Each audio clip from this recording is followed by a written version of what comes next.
you started to get into now how we're using that data, what metrics. You talked about KPIs earlier. And the reason we're here is the measurable marketing. Yeah, There are more measurements than possible. How do we sift through what should we be looking at, and how are we identifying success with that? yeah, for sure.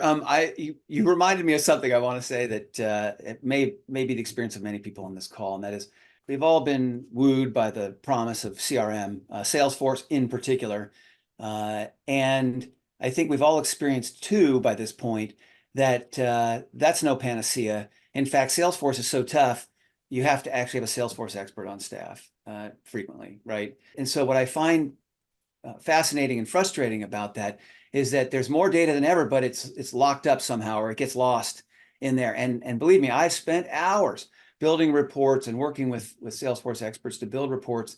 And by the way, the same goes for HubSpot and others, maybe to a lesser extent. So the reason I point that out is yes, we love these tools. We're glad to have them, but you really need to take that extra step to extract data from these tools and really do some human thinking, do some synthesis on your own outside of these tools.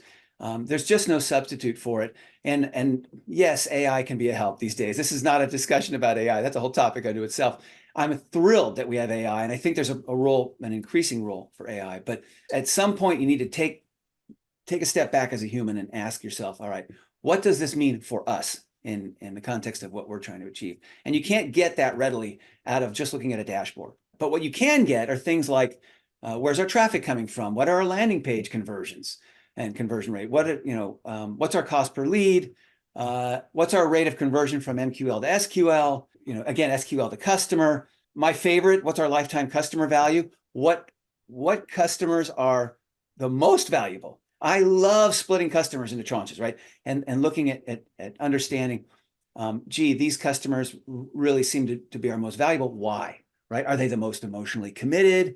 Are their needs different somehow than other customers? It's okay, but we can have different types of customers. Although I would say, again, being ruthless, that bottom bit, call it 10%, 20% of your customers, you may not want them next year. That's okay too. Understand, what the metrics are there, and maybe they're not worth it. And last but not least, and this is so tough, attribution. There are attribution models. We all know them. Do we want to attribute the first touch, last touch, some hybrid, some blend? Pick one. I don't know that there's a perfect one. I haven't found one yet in my experience. I think you need to figure out what you think is best for your organization. But I will say the tricky bit about marketing attribution is this notion of quantifying the influence. Marketing will probably never get out of this trap.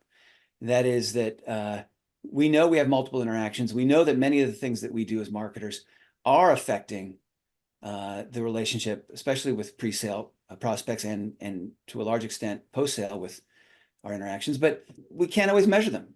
Okay, in a healthy organization, we're all going to acknowledge that and understand that.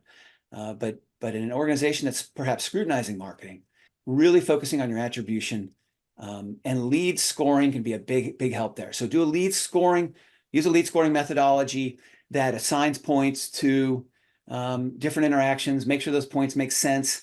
It's logarithmic, right? It's not linear. You don't say 1, 2, 3, 4 points. You say 1, 2, 20 points, 50 points, 100 points, because you have interactions that are significantly more valuable.